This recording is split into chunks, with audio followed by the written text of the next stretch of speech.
दिगंबरा दिगंबरा श्रीपाद वल्लभ दिगंबरा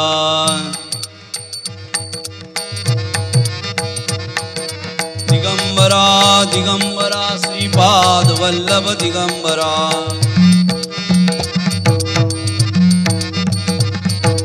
श्रीपाद वल्लभ दिगंबरा श्रीपाद वल्लभ दिगंबरा श्रीपाद वल्लभ दिगंबरा दिगंबरा दिगंबरा श्रीपाद वल्लभ दिगंबरा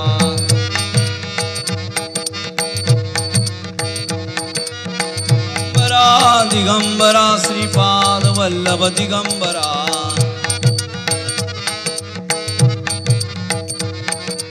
दिगंबरा दिगंबरा श्रीपाद वल्लभ दिगंबरा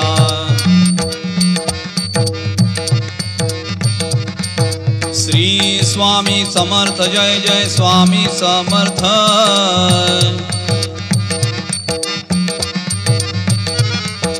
सद्गुरु स्वामी समर्थ जय जय स्वामी समर्थ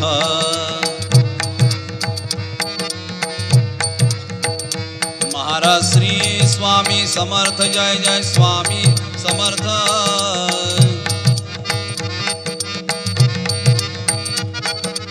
सद्गुरु स्वामी समर्थ जय जय स्वामी समर्थ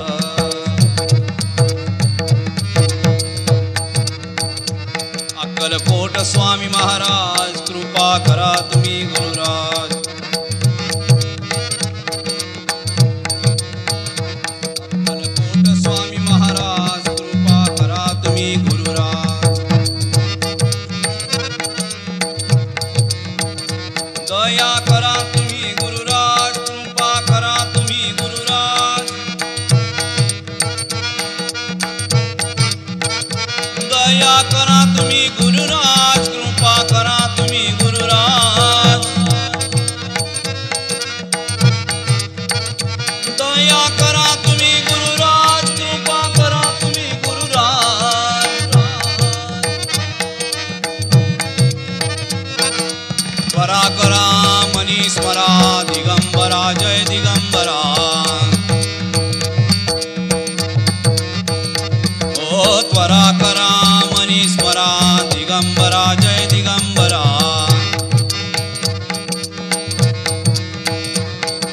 सार्धक जन्माचे करण्या संचय पुण्याचा होण्या सार्धक जन्माचे करण्या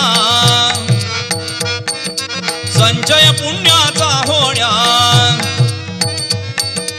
आता करा गजर करा दिगंबरा जय दिगंबरा अरे त्वरा करा लवकर चला दिगंबरा जय दिगंबरा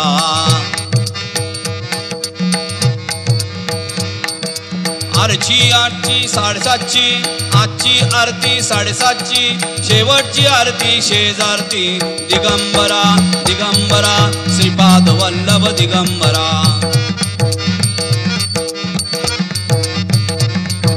दिगंबरा दिगंबरा श्रीपाद वल्लभ दिगंबरा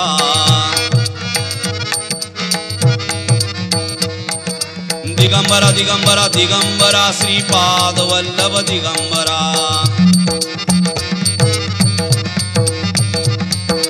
उपासना त्या शक्तीची सातत्याने सेवेची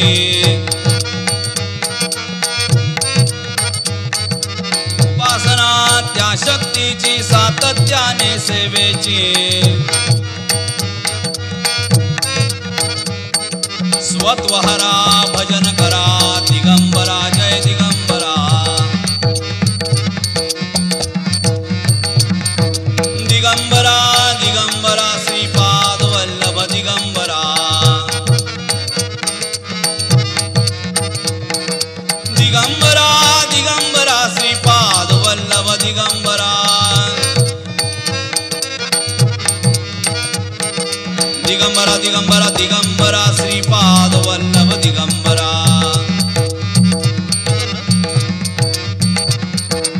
एकची भक्ती अनुभूतीच्या ज्ञानाची नर नरसिंहाच्या मूर्तीचे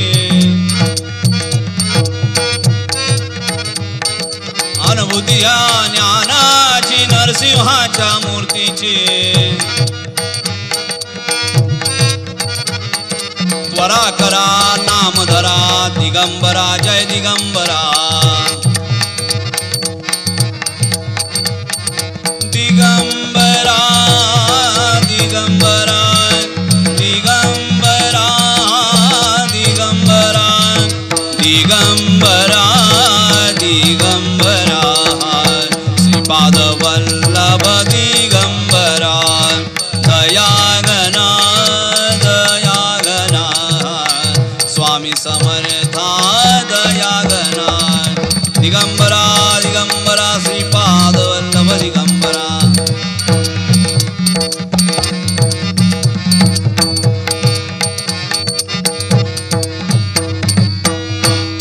फेर धरू नाच करू गाऊ आरतीला फेर धरू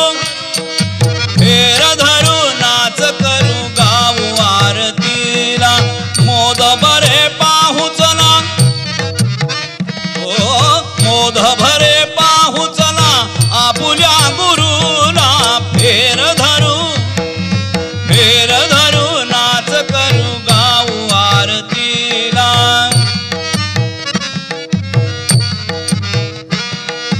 चंद्र जणू हा नभीचा रूप भासते पाहताची त्यास आता चित्त गुंगते चंद्र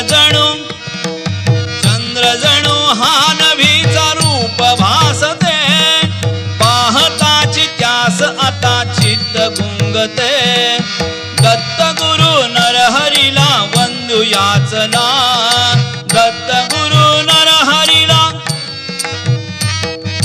स्वामी समर्थ या गुरुला वंदू याचना फेर धरू नाच करू गाऊ आरतीला फेर धरू नाच करू गाऊ आरतीला सोडून या स्वार्थ आणि मोह जो मनी सोडून या स्वार्थ आणि मोह जो मनी उद्धरण्या भक्त जना पातला झणी दत्तात्रेय नरहरीला वंदू याचना दत्तात्रेय नरहरीला वंदू याचना फेर धरू नाच करू गाऊ आरतीला मोद भरे पाहू चला पुल्या गुरुला मोद भरे पाहू चला फेर धरू नाच करू गाऊ आरतीला फेर धरू गायनात हाची गुरु पूर्ण रंगता नाग जणू एक चित्त पुढे डोलता गायनात हाची गुरु गायनात हाची गुरु पूर्ण रंगता नाग जणू एक चित्त पुढे डोलता याच गुरु स्वामी ना वंदू याचना याच गुरु स्वामी ना वंदू याचना फेर धरू नाच करू गाऊ आरतीला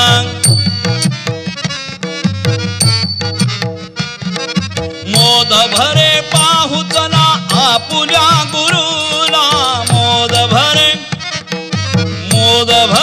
पाहू चला आपुल्या गुरुला फेर धरू नाच करू चरण जिथे सद्गुरूंचे आज लाभले चरण जिथे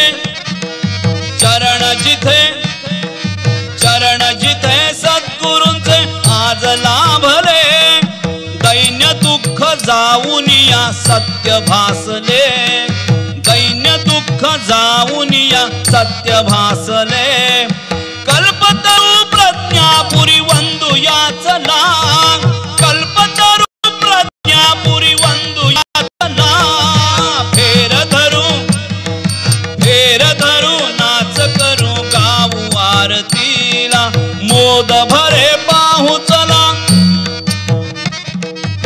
गोद भरे पाहू चला पूजा गुरुला फेर धरू नाच करू गाऊ आरतीला गाऊ आरतीला गाऊ आरतीला आरती स्वामी राजा कोटी आदित्य तेजा गुरु माय बाप प्रभो आजानु पूजा आरती स्वामी राजा कोटी आदित्य तेजा गुरु माय बाप प्रभो आजानु पूजा आरती स्वामी राजा पूर्णम नारायण देव स्वामी समर्थ कलियुगी अकल कोटी आये वैकुंठनाथ आरती स्वामी राजा कोटी आदित्य तेजा तू गुरु माय बाप प्रभो आजानुभूजा आरती स्वामी राजा लीलया उद्धरिले भोळे भाबडे जन बहु तीव्र साधकासी केले आपुल्या समान आरती स्वामी राजा कोटी आदित्य तेजा तू गुरु माय बाप तू गुरु माय बाप तू गुरु माय बाप प्रभो आजानुभूजा आरती स्वामी राजा अखंड प्रेम राहो नामी ध्यानी दयाळा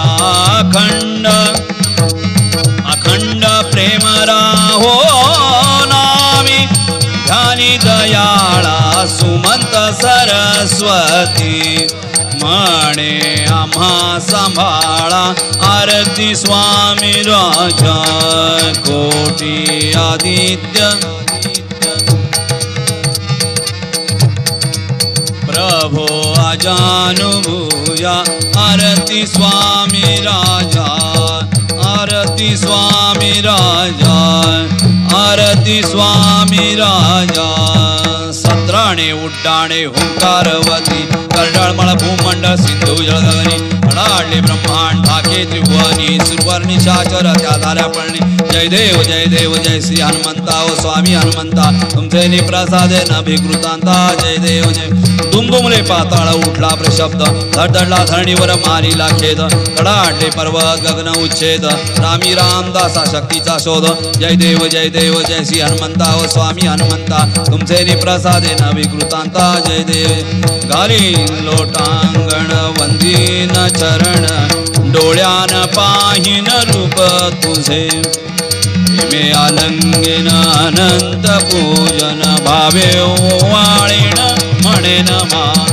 त्वमेव माता पिता त्वमेव बंधु सखा त्वमेव विद्या तृणं त्वमेव सर्वं मम देव कायेन वाचा मनसेन्द्रिया बुद्ध्यात्मना त्वात् प्रकृति स्वभाव करोमि यज्ञ सकलं परस्मै नारायणायति समर्पयामि अच्युतं केशवं रामनारायणं कृष्णदामोदरं वासुदेवम्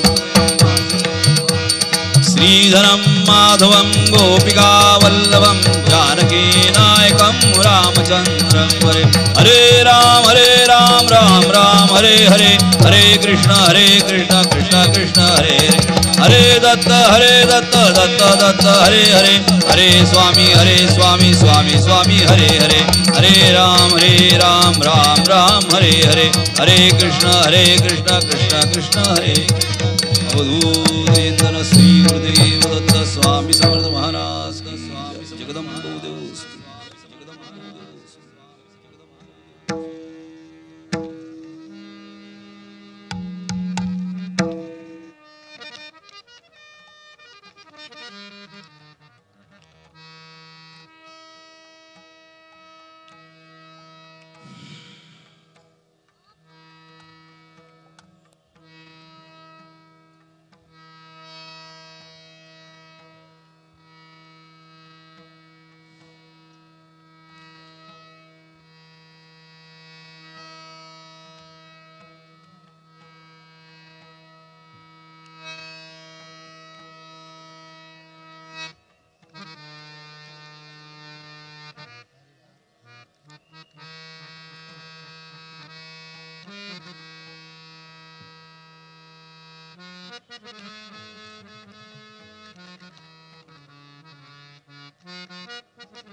अलर्काला दत्तात्रेयांचं ज्ञान देणं चालू आहे असं आपण काल पाहत होतो. अलर्क राजा याला ज्ञान देणं चालू होतं. अलर्क सांगतो, ज्या योगाने मला पूर्वजन्म लाभणार नाही, मी निर्गुणतेला जाईन, तो योग मला सांगा, असं तो दत्तात्रेयांना म्हणतो. अलर्काची इच्छा अशी असती, तो वनात चाललेला असतो, पण तत्पूर्वी ते पती पत्नी दत्तात्रेयांचं दर्शन घेतात आणि ते सांगतात की मला तुम्ही ज्ञान दिलेलं आहे, परंतु मला पुनर्जन्माचा काही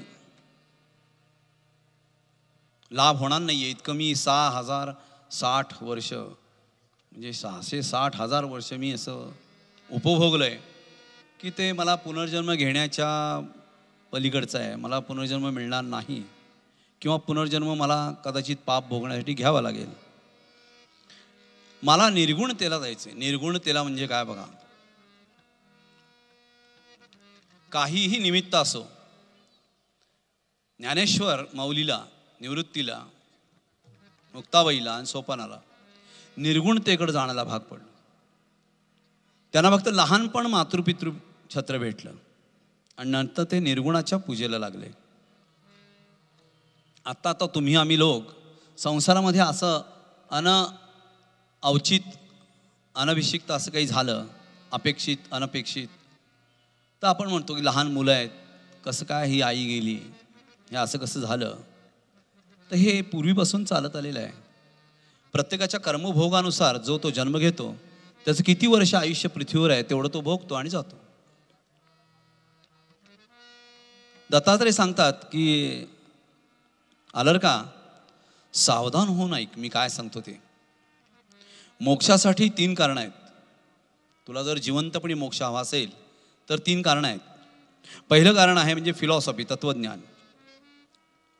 आता आपण प्रत्येक वेळा म्हणतो की आमचं एक प्रिन्सिपल आहे, त्या प्रिन्सिपलनी जातो. म्हणजे काय, तर समर्थवडीचं एक तत्व आहे की समर्थवडीत येणारा प्रत्येक जण हा महाराष्ट्रीयन पोशाखातच येईल. लेंगा, झब्बा, धोतर, शर्ट, टोपी, पायात सॉक्स नाहीत, प्रवेश नाही. ते आंबट घाण घेऊन आत कोण येणार. आणि स्त्रियांना साडी चोळीशिवाय प्रवेश नाही, कारण तिथं जागृत देवी मला सापडलेली आहे. तिने मला 5 दिवस सतत दृष्टांत दिला, मला वर काढ वर काढ. त्यामुळे स्त्रियांना फ्रॉकवर काखा दाखवायला पंजाबी ड्रेसवर अलाउड नाही आहे. त्यांनी पूर्ण साडी वेशातच यायचं. आणि अशा तत्वाने नटलेली ती वाडी आहे. आजही तिच्या प्रवेशामध्ये मर्यादा आहे. त्यामुळे ती वाडी सात्विक राहिलेली आहे. उपासनेसाठी ती जागा आहे, दर्शनासाठी नाही आहे. दर्शनाची मंदिर ही आहेत बघा सगळी, कुणी घुसान कुणी काही करा काही करा. समर्थवाडीमध्ये फक्त ज्याला उपासना करायची, ज्याला मोक्ष गाठायचा आहे, ज्याला अध्यात्म करायचं आहे, ज्याला खऱ्या अर्थाने स्वर्ग, पृथ्वी, मृत्यू, पाताळ यांचं ज्ञान घ्यायचं आहे, त्यांनी तिथे यावं.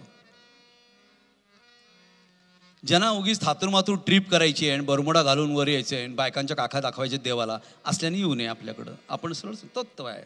तसं तत्व अलर्काला दत्तात्रेयांनी सांगितलं. पहिलं तत्वज्ञान शिकवलं.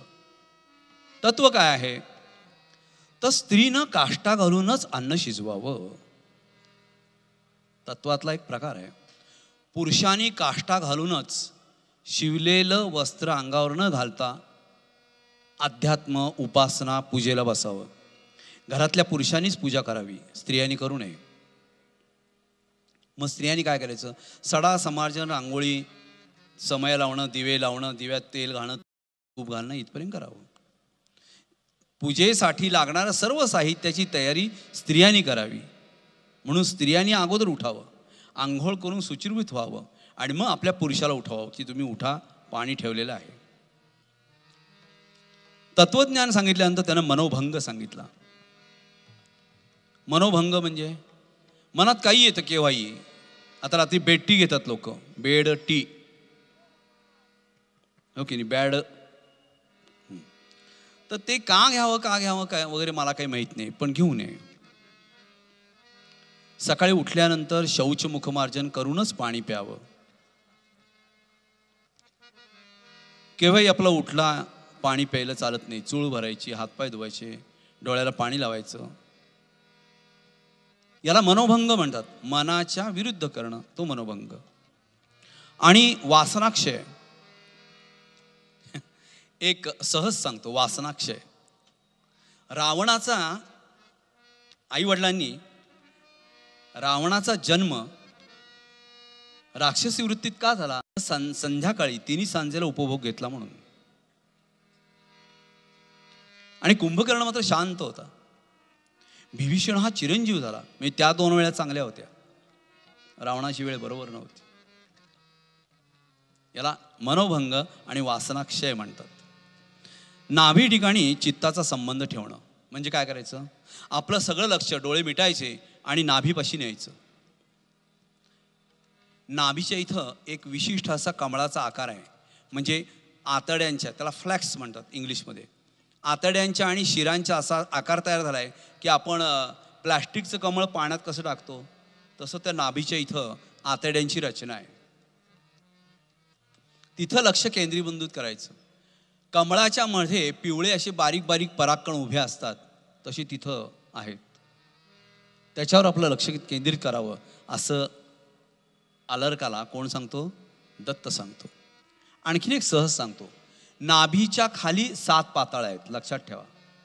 तलातल, अतल, प्रतल वगैरे. आणि नाभीच्या वर द्वैतलोक आहे, स्वर्ग वगैरे सगळं. त्रिलोक ज्याला म्हणतात तो सगळा नाभीच्या वर आहे. नाभीच्या खाली, हे दत्तपुराणात सांगितले. दत्तपुराणात खूप माहिती दिलेली आहे. तुम्ही सहजगत्या जर 5व्या अष्टकानंतर वाचायला सुरुवात केली तर तुम्हाला हे जनरल नॉलेज खूप मिळेल. त्यातल्या त्यात मेडिकलच्या लोकांना अप्रतिम ज्ञान आहे. आज जवळजवळ तोच भाग आहे. मग नाभीच्या इथं चित्ताकडे संबंध ठेवला म्हणजे बुद्धीचा नाभीच्या इथं लक्ष ठेवून संबंध ठेवायचा. यांनी काय होतं? याला धारणा असं म्हणतात. कालच्या आरतीत होतं बघा, धारणा. हीच धारणा मजसी व्हावी असं होतं काल. तुम्ही जर छान लक्ष दिलं असेल, पहिल्यांदा मनाला काय शिकवतं बघा, नंतर धारणा होती, मग ध्यान होतं. अशी ती कालची आरती होती. मग ध्यानामुळं काय होतं? एकाग्रता होती. म्हणजे ज्या वेळेला नाभीच्या ठिकाणी आपण लक्ष ठेवतो त्यावेळेला चित्ताचा संबंध तिथं जातो, लक्ष तिथं जातं. याला धारणा म्हणतात. आणि मग ध्यानामुळं म्हणजे बुद्धी खाली आल्यामुळं डोकं चालत नाही, मग ध्यान लागतं. कुणाकडं? त्याच्याकडं. बुद्धी इथं असले ना की डोक्यात भरकट भक्ती नाही ताळमेळ चित्ताची चरळ असं होतं. मग भरकट भक्ती नाही ताळमेळ चित्त ना सरळ एके ठाई.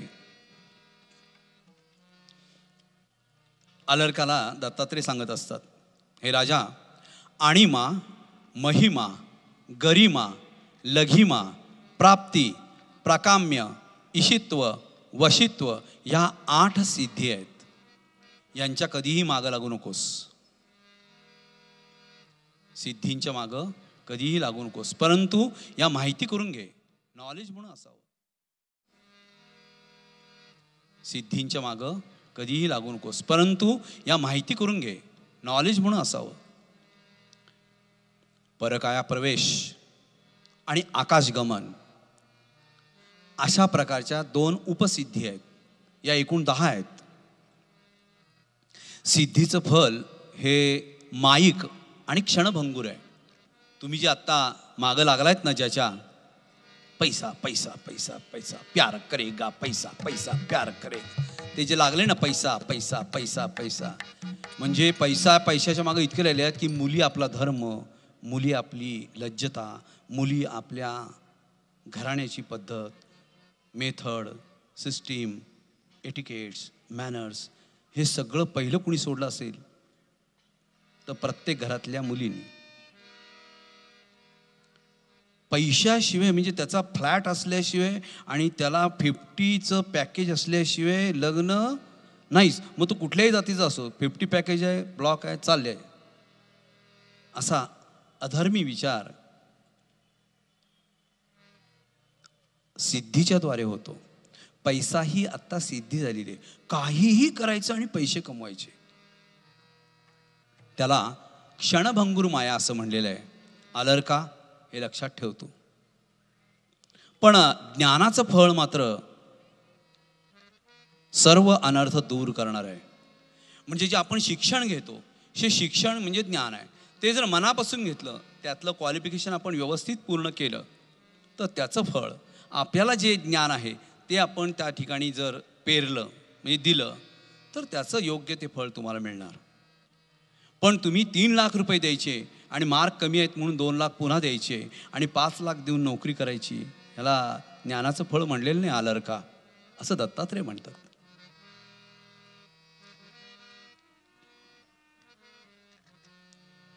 ज्ञानाचं फल हे सर्व अनर्थ दूर करणारं आणि शाश्वत आहे. योग्याने सिद्धीचा त्याग करणेच योग्य आहे. ज्याला योगी व्हायचे, मूलाधारो सितोसी नित्यम जगत्कारणमच्युतम आविर्भूतं च सृष्टाद्यौ प्रकृते पुरुषात् परम एवं ध्यायति यो नित्यम सयोगी योगिनाम वरः. जो अशा प्रकारे मूलाधारापासून सहस्राधारापर्यंत अभ्यास करतो, यम नियम आसन प्राणायाम प्रत्यान ध्यान धारणा आणि समाधी असा जो योग करतो, त्या योग्याने सिद्धीचा त्याग करणं योग्य आहे. ओंकार 3.5 मात्रेचा आहे. ओंकार 3.5 मात्रेचा आहे.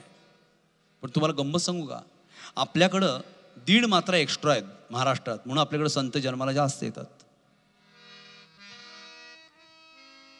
कुणीतरी विचारा कसं काय? नाही तर मग हा प्रश्न इथंच थांबेल. नाही तर 3.5 मात्रा आहेत, 1.5 मात्रा आपल्या महाराष्ट्रात एक्स्ट्रा आहे, एवढं सांगतो. तुम्ही विचारत नाही, मग मी पण कशाला सांगू. तर पहिली मात्रा आहे अकार, दुसरी आहे उकार, तिसरी आहे मकार. आणि ह्या उकाराच्या 3 मात्रा असून अर्ध मात्रा मात्र सूक्ष्म आहे. अकार तो ब्रह्मा, उकार तो विष्णू, मकार महेश जाण भक्ता. अर्धी मात्रा सूक्ष्म आहे. ती प्राप्त करून घेण्यासाठी अलर्का मी तुला हे ज्ञान सांगतोय असं दत्तात्रय म्हणतात. मी पुन्हा पुन्हा तुम्हाला अलर्काची आठवण करून देतोय. अलर्क म्हणजे तुम्ही आहात आणि दत्तात्रय बसलेले आहेत ज्ञान द्यायला. मृत्यू कसा जाणावा, मृत्यू कसा ओळखावा, असं अलर्काने दत्तात्रयाने विचारलं. मी तुम्हाला कसं विचारलं, 1.5 मात्रा कशी काय विचारा, तुम्ही काय विचारलं नाही. तसं अलर्काने दत्तात्रयाने विचारलं की मृत्यू कसा जाणावा. दत्तात्रय काय सांगतात बघा. कबूतर, गिधाड, डोम कावळा आणि कावळा. डोम कावळा म्हणजे जो पूर्ण काळा असतो तो, आणि नुसता कावळा म्हणजे इथं त्या मानेला पांढरट ग्रे कलर असतो तो. 2 कावळे आहेत. पिंडाला डोम कावळा शिवला पाहिजे की त्या माणूस खरंच स्वर्गात गेला, त्याला मोक्ष मिळाला जिवंतपणीच. कबूतर, गिधाड, डोम कावळा, कावळा यांच्यापैकी एकानेही मस्तकाला जर स्पर्श केला तर 6 महिन्यात त्या माणसाचा मृत्यू ओढवतो. असं कोण सांगतंय? दत्तात्रय सांगतात. सूर्योदयाच्या वेळी ज्याच्या समोर कोल्ह्यांचं ओरडणं ऐकू येतं, असं जो ओरडणं आपल्याला बरेच ठिकाणी ऐकू येतं हल्ली, वेगळेच कोल्हे ओरडतात, तर ते कोल्हे नव्हे, मी सांगतोय ते कोल्हे आहेत. म्हणजे आपल्याजवळ शेती वगैरे असेल आणि कोल्ह्यांची कोल्हे कोई जर सकाळी ऐकू आली तर ती रोजचीच आहे, तशीही नाही. जर अचानकपणे सूर्योदयाच्या वेळी ज्याच्या समोर कोल्ही ओरडत समोरून जात आहेत, ते कसे जात आहेत? उलट जात आहेत. उलट जातात म्हणजे शेपटी आपल्याकडं आणि तोंड समोर, असं जर जात असतील तर तो ताबडतोब 15-20 मिनिटात जाणार. असं दत्तात्रेय आलरकाला त्रेतायुगात सांगतायत, आत्ता नव्हे. रात्री इंद्रधनुष्य आणि दिवसा तारांगण जो पाहतो तो लवकरच मृत्यू पावतो असं म्हण. रात्री इंद्रधनुष्य आणि दिवसा तारांगण जो पाहतो तो लवकर मृत्यू पावतो. अशा प्रकारचे वेगवेगळी चिन्ह आणि ज्ञान आलरकाला मिळाल्यामुळं बुद्धिमान आलर्क राजा दत्तात्रेयांना नमस्कार करतो आणि सांगतो, ज्या आपण माझं केवळ वंदनानेच उद्धार केलात, हे विश्वातील गुरुदेवा माझा तुला नमस्कार असो, असा वंदनाने स्वीकार केलात, तो मी शरीर असेपर्यंत वनाश्रमात वानप्रस्थाश्रमात जीव असेपर्यंत तुझ्या वंदन भक्तीनेच राहणार आहे. दत्तात्रेया मी तुला वंदन करतो असं तिथं दत्तात्रेयांना नमस्कार करून सांगतो. आणि मग दत्तात्रेय तथास्तु म्हणतात आणि दत्तात्रेय निघून जातात. दत्तात्रेयांना नमस्कार करून आलर्क राजा काय करतो माहिती आहे? प्रचंड प्रसन्न चित्तानी पत्नीला घेतो आणि परत येतो. सुभाऊ म्हणून त्याचा जो भाऊ असतो, ज्यानं त्याचं चांगलं चिंतलेलं असतं की तू हे सगळं घाणेरडं सोडून दे, हा वासनाक्षय करून नकोस म्हणून लढाई करून त्याला जे ज्ञान दिलेलं असतं त्या सुभाऊकडे जातो.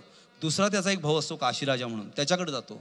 सुभाऊला आणि काशीराजाला हा आलर्क मनापासून नमस्कार करतो, तुम्हीच आता राज्य करा आणि मला मुक्त करा असं तो सांगतो. काशीराजाला त्याच्या नगरीत परत जायला सांगतो, कारण काशीराजाला इंटरेस्ट नसतोच, तो त्यागीच म्हणत असतो, तो वैरागी असतो, त्याला हे हवं नको काही नाही. आपल्यात असे बरेचसेच भाऊ आहेत की ज्यांना वडिलोपार्जित प्रॉपर्टीतलं काही नको असतं, तुमचं तुम्ही काही गोंधळ घाला, मला डोक्याला ताप नको असे म्हणणारे काशीराजा भरपूर असतात. तसं झालं. सुभाऊने मात्र आलर्काला राज्य करून माझे बरोबर वनात ये असं सांगितलं. सुभाऊ पण अतिशय ज्ञानी होता. आलर्काने पुत्राला राज्यावर बसवलं. म्हणजे बघा, काशीराजा परत निघून गेला. सुभाऊ जो होता तो म्हणला, तूच माझ्यावर चल, मी तुला मार्गदर्शन करतो, आपण वनात जाऊया वहिनींसह. म्हणून मग आलर्काने आपल्या मुलाला राज्यावर बसवलं आणि तो वनात निघून गेला. भाऊ आई यांच्या प्रसादाने आणि दत्तात्रेयांच्या अनुग्रहाने आलर्क प्रयत्नपूर्वक अभ्यास करत करत करत तो मोक्षापर्यंत जाता झाला. जर आपल्याला असं कोण आलर्का आपण आहोत, आपल्याला कोण दत्तात्रेय असे गुरु भेटले आणि त्यांनी जर तुम्हाला असं सांगितलं, तर तुम्ही खरंच त्र्यंबकेश्वरच्या पुढे जंगलात जाल का हो?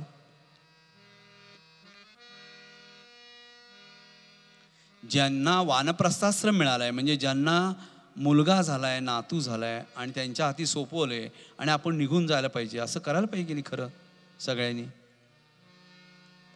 वानप्रस्थाश्रमात जायला पाहिजे. म्हणजे कर्णप्रयाग, रुद्रप्रयाग, गया इकडं निघून जायला पाहिजे, हो की नाही? असं करता करता तो आलर्क राजा म्हणतो, वर्षाव करी प्रेमा, वर्षाव करी प्रेमाचा तू कल्पतरू दत्ता, दत्ता कल्पतरू दत्ता, कल्पतरू दत्ता. आत्ता आलं टाळ्यावर.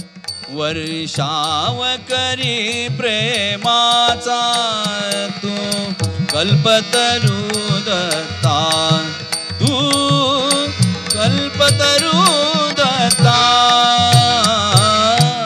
कल्पतरू दत्ता. व्हावी सेवा तव चरणाची, एकची इच्छा तव भक्ताची. व्हावी सेवा तव चरणाची, एकची इच्छा तव भक्ताची. तुझ वाचून मी जाऊ कुठे रे, तुझ वाचून मी जाऊ कुठे रे, परब्रह्म दत्ता, कृपावंत दत्ता.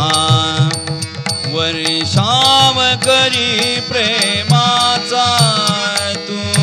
कल्पतरू दत्ता, दत्ता कल्पतरू दत्ता. चैतन्याचा तूच मुमाळा, भक्ता लागे दीन दयाळा. चैतन्याचा तूच उमाळा, भक्ता लागे दीन दयाळा. सोडून छाया कल्पतरूची, सोडून छाया कल्पतरूची. धुंड कुठे दत्ता, धुंड कुठे दत्ता.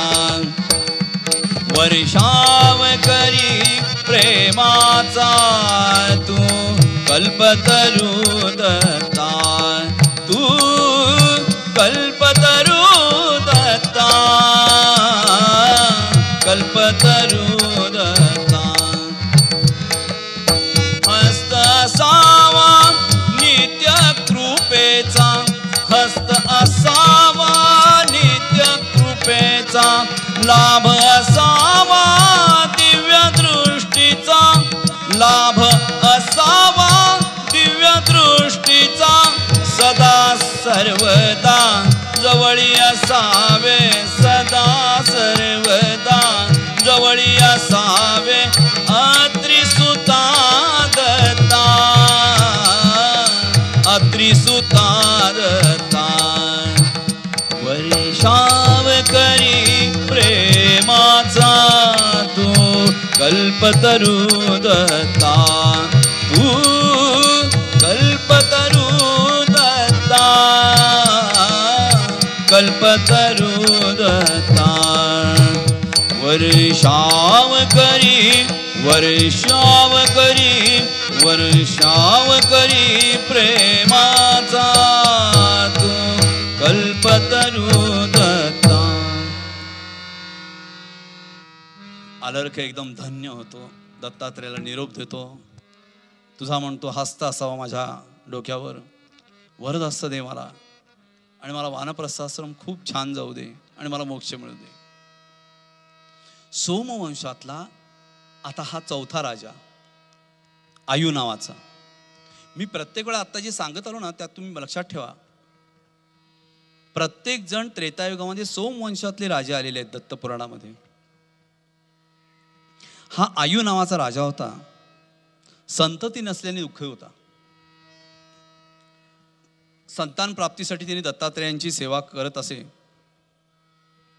दत्तात्रेयांना हवं असलेलं मांस, मद्यपान रोज तो आणून द्यायचा. दत्तात्रेय त्याची सेवा बघून प्रसन्न झाले की हा रोजच आपलं मस्त खमंग वगैरे सगळं असं छान छान आणून देतोय, मला कोण देत नाही. तर त्याप्रमाणे मग मद्य पण आणून देतो, मला कोण देत नाही. आणि ते मद्य, ते मांस, ते सगळं खाऊन दत्तात्रेय प्रसन्न होतात. मी अजून काही प्रसन्न नाही आहे. आणि सेवा करत असतो. दत्तात्रेयांनी काय केलं, एक दिवस पुत्र प्राप्तीसाठी त्याला एक फळ दिलं आणि सांगितलं की तुला साक्षात विष्णूसारखा पुत्र होईल. छान आशीर्वाद दिला दोघांना. आयु एकदम खुश झाला. आयु आणि त्याची पत्नी इंदुमती हे दोघेही आनंदाने राज्य करत असताना बघता बघता इंदुमतीला दिवस गेले. जसे दिवस गेले तशा इतर राण्या, दासी सगळ्यांनी कौतुक एवढं अप्रतिम केलं की काही विचारू नका. कारण बरीच वर्ष मूल नव्हतं आणि खूप कंटाळलेली इंदुमती, पण नवऱ्याने केलेली दत्तात्रेयांची सेवा फळाला आली आणि एक दिवस तिला पुत्र झाला. परंतु तेवढ्यात एक आकाशवाणी झाली आणि हुंडासूर नावाचा राक्षस होता. त्याच्या राज्यात त्याला ती आकाशवाणी ऐकू आली की तुझ्या राज्याच्या शेजारी तुझा नाश करणारा विष्णू अवतार जन्माला येतोय. त्या हुंडासुराला सगळ्यांनी, त्याच्या राज्यातल्या लोकांनी येऊन सांगितलं, राजा तुझा नाश आहे, असं असं होणार आहे.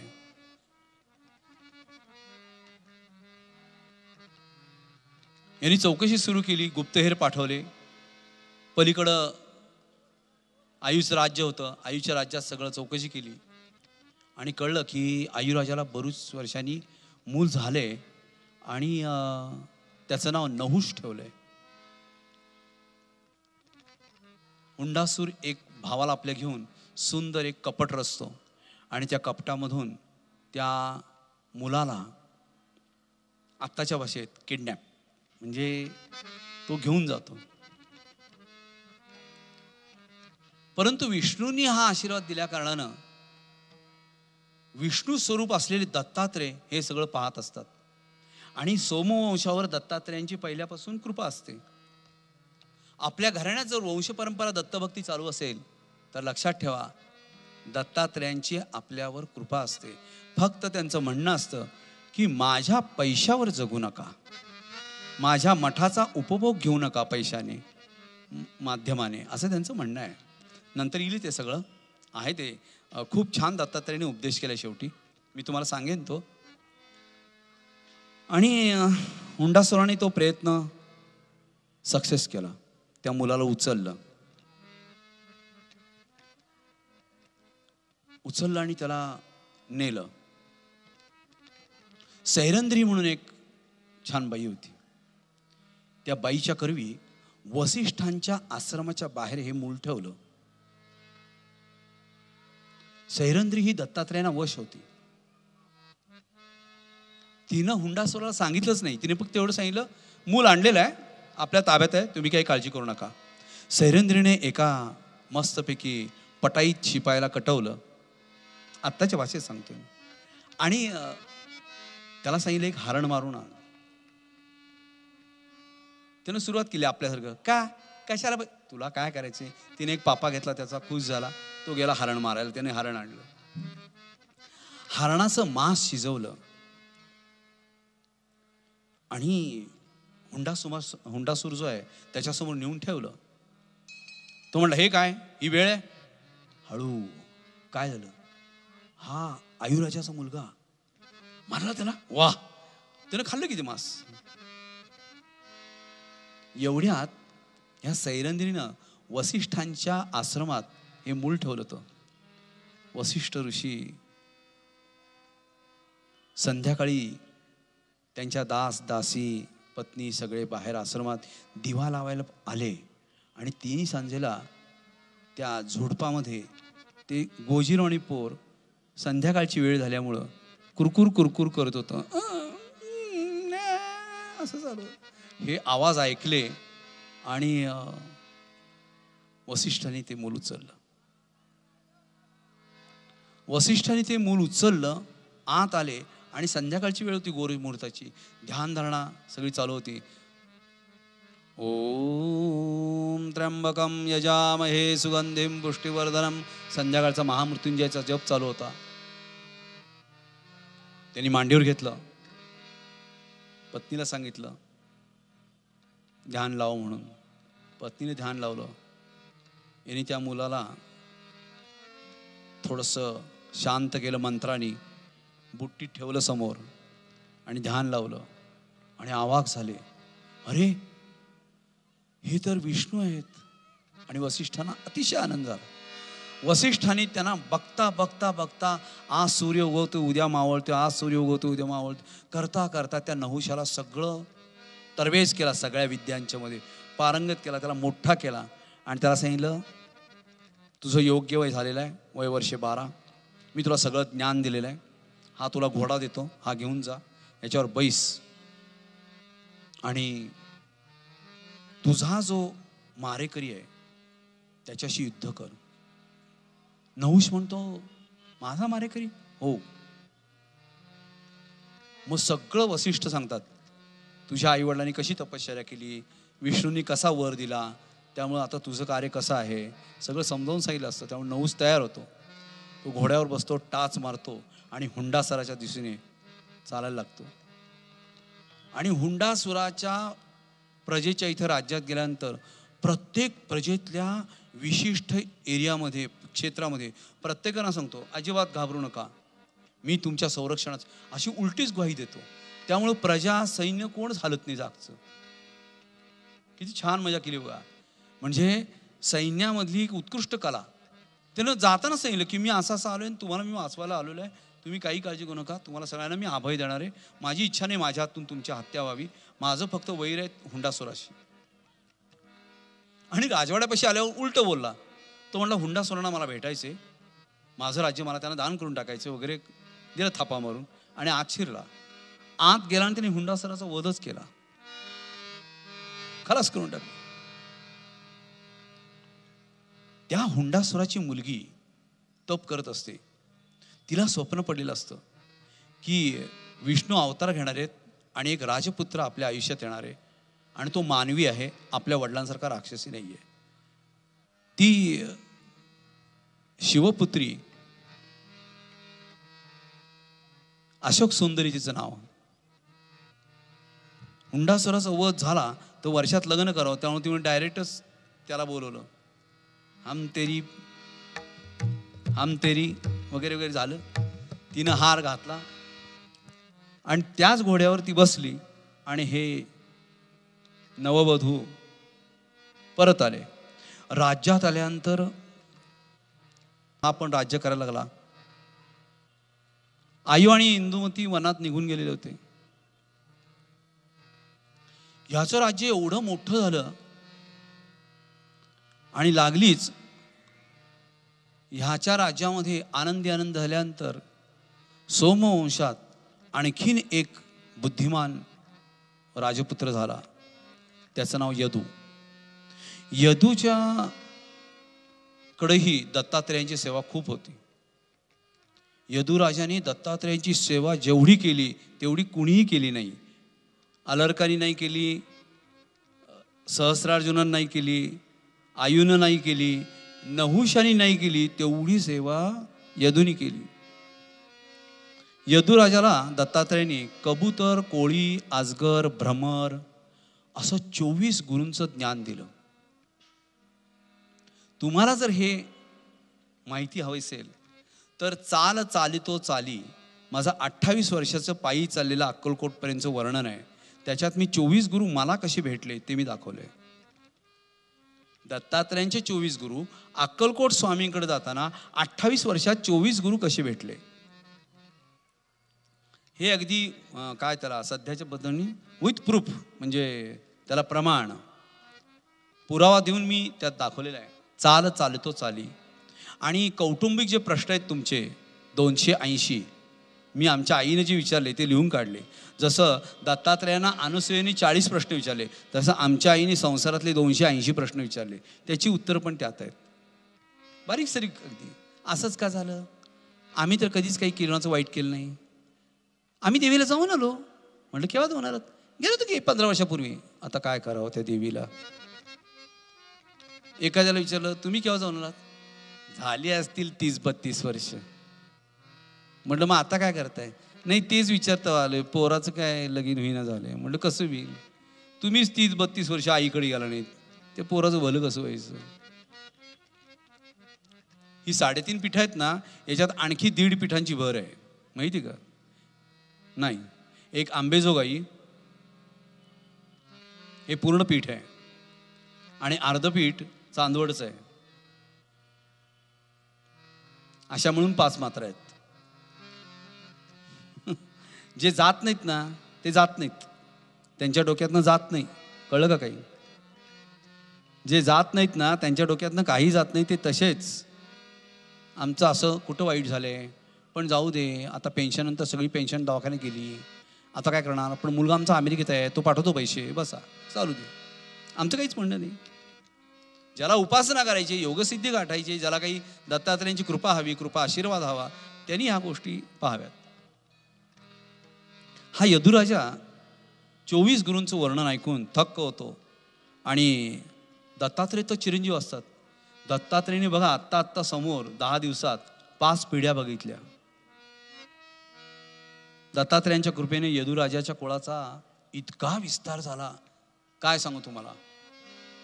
एक माझ्या लहानपणी नाट्यगीत होतं, यदुमनी सजना करीन, यदुमनी सजना.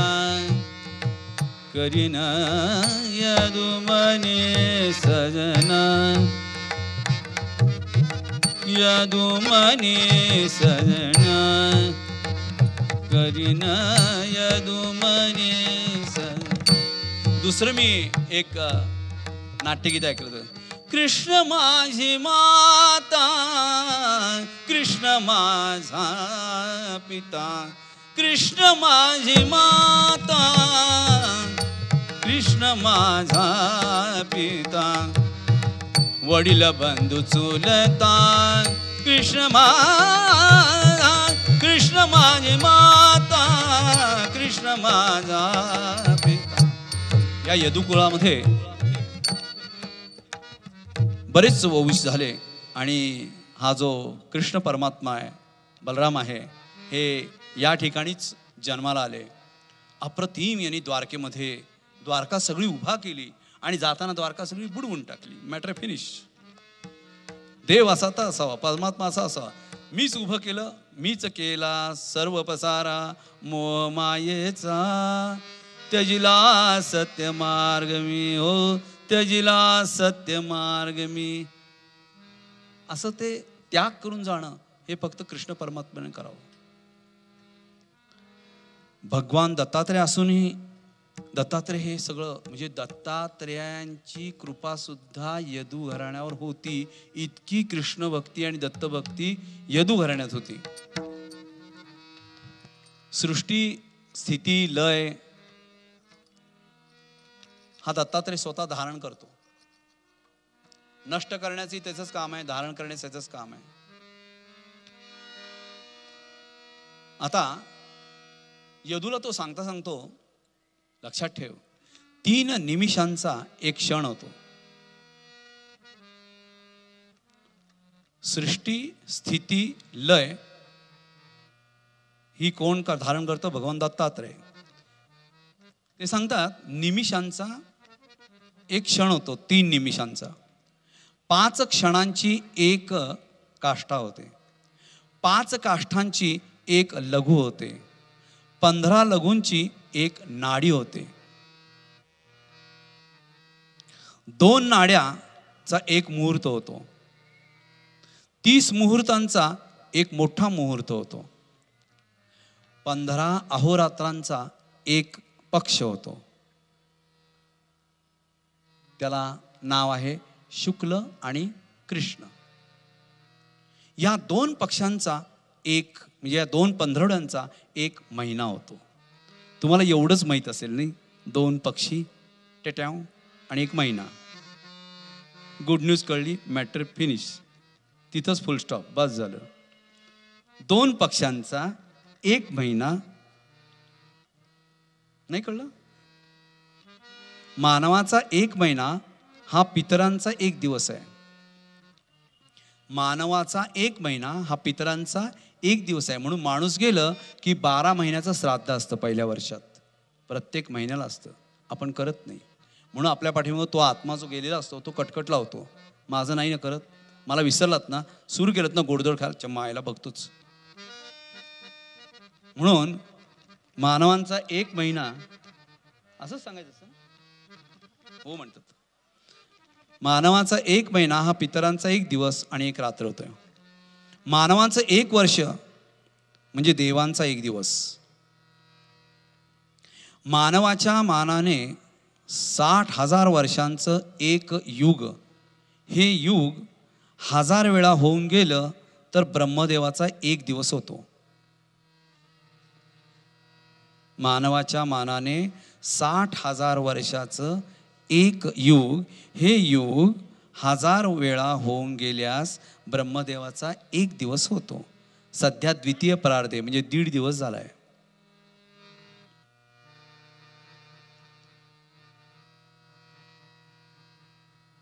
काय करायचंय सर तुम्ही एवढं सांगून आम्हाला? आम्ही किती 60 वर्ष जगणार, आपल्याला काय, कशाला काय? अहो मी तुम्हाला कुठे सांगतोय, हे यदूला दत्तात्रय सांगतायत. आणि दत्तात्रयाने यदूला जे सांगितलं ते मी तुम्हाला सांगतोय. मी माझ्या मनचं काहीच सांगत नाहीये. जे आहे ते दत्तपुराणात आहे. ब्रह्मदेव दिवसा सृष्टिकार्य करून रात्री प्रलय करतो. तुम्ही कधीही बघा, रात्री कुठंतरी स्लायडिंग होतं, पाऊस भरपूर कोसळतो, सकाळपर्यंत सगळं वेगळंच असतं. एकदा काय आलं, उत्तानपादाचा पुत्र ध्रुव ज्यानं अढळपद मिळवलं, त्याचे कल्प आदी पुत्र होते. मन्वंतराला सुरुवात झाली. स्वारोचिस, उत्तम, तामस, रैवत, श्राद्धदेव, चक्षुषु, सावर्णी आदी एकूण 14 मनू झाले. त्यापैकी आता 7वा मनू चालू आहे, वैवस्वत.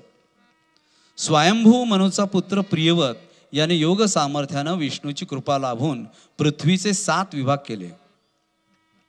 म्हणजे आपल्या हिंदुस्थानात जो मनू झाला त्यानं पृथ्वीचे 7 भाग केले, 7 खंड. म्हणजे आपल्या इथला माणूस केव्हाच हिंडून आलाय, कोलंबस आत्ता आला आपल्याकडं. काही कळलं का? आणि त्या स्वयंभू मनूचा पुत्र प्रियवत याने योग सामर्थ्यानं विष्णूची कृपा लाभून पृथ्वीचे 7 विभाग केले. त्याला फिरवीत समुद्र आणि पृथ्वी 7 ठिकाणी विभागली.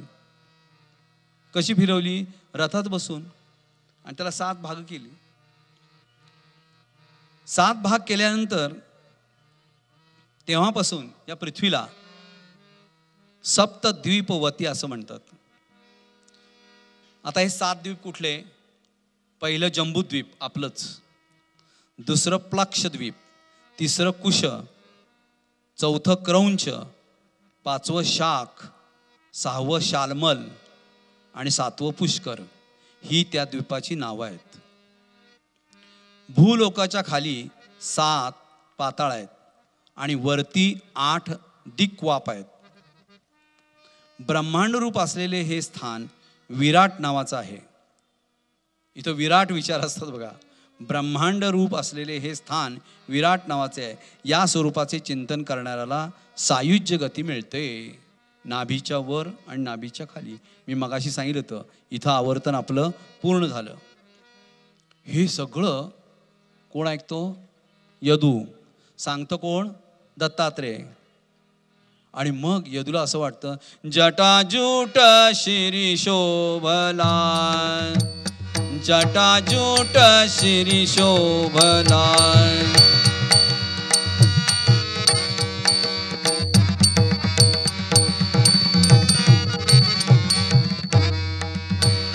वाहे गंगा जटे मधुनी, रुद्राक्षाची माला घालुनी, प्रत्यक्ष उभा राहिला, जटाजूट शिरी शोभला, जटाजूट शिरी शोभला, जटाजूट शिरी शोभला.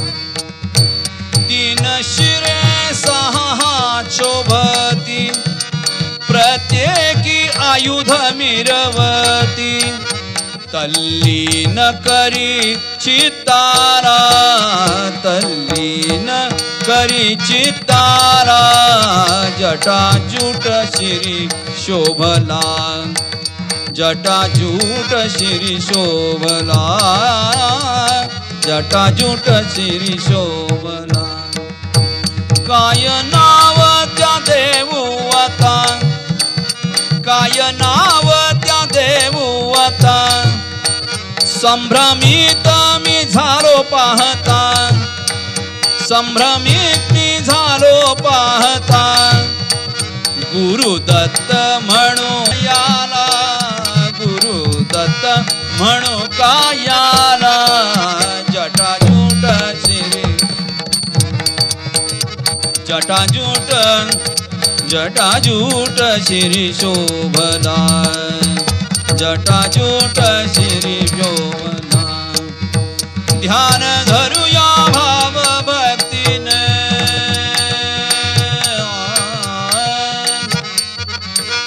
ध्यान धरूया भाव भक्तीने, भजन करूया त्याच्या नामाने, भजन करूया त्या नामाने. जय दत्त दिगंबर बोला, जय दत्त दिगंबर बोला, जटाजूट शिरी जटाजूट शिरी शोभला जटाजूट शिरी जटाजूट शिरी जटाजूट शिरी शोभला दिगंबरा दिगंबरा श्रीपाद वल्लभ दिगंबरा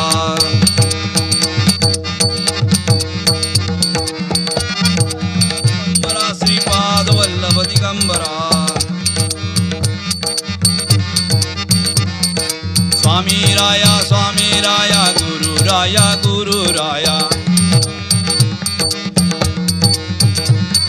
स्वामी राया गुरु राया स्वामी राया गुरु राया दत्त राया स्वामी राया दत्त राया स्वामी राया स्वामी राया गुरु राया दत्त राया गुरु राया गुरु राया गुरु राया स्वामी राया स्वामी राया स्वामी राया गुरु राया गुरु राया गुरु राया गुरु राया स्वामी राया स्वामी राया गुरु राया गुरु माऊली स्वामी माऊली गुरु माऊली स्वामी माऊली माय माऊली माय माऊली गुरु माऊली माय माऊली स्वामी माऊली गुरु माऊली माय माऊली स्वामी माऊली गुरु माऊली स्वामी राया गुरु राया गुरु राया स्वामी राया स्वामी राया गुरु राया गुरु राया स्वामी राया स्वामी राया गुरु राया स्वामी राया बोला गुरु राया दत्त दत्त दत्त दत्त गुरुदेव दत्त दत्त दत्त दत्त दत्त गुरुदेव दत्त गुरुदेव दत्त गुरुदेव दत्त गुरुदेव दत्त स्वामी समर्थ दत्त दत्त दत्त गुरुदेव दत्त दत्त दत्त दत्त दत्त स्वामी समर्थ दत्त दत्त दत्त दत्त गुरुदेव दत्त श्री अनंत कोटी ब्रह्मांड नायक राजाधिराज योगीराज श्री अकर कोट निवासी स्वामी समर्थ महाराज की जय अवधूत चिंतन श्री गुरुदेव दत्त गोपाल कृष्ण भगवान की जय जगदम्ब दिगंबरा दिगंबरा दिगंबरा दिगंबरा दिगंबरा दिगंबरा दिगंबरा दिगंबरा दिगंबरा दिगंबरा दिगंबरा दिगंबरा दिगंबरा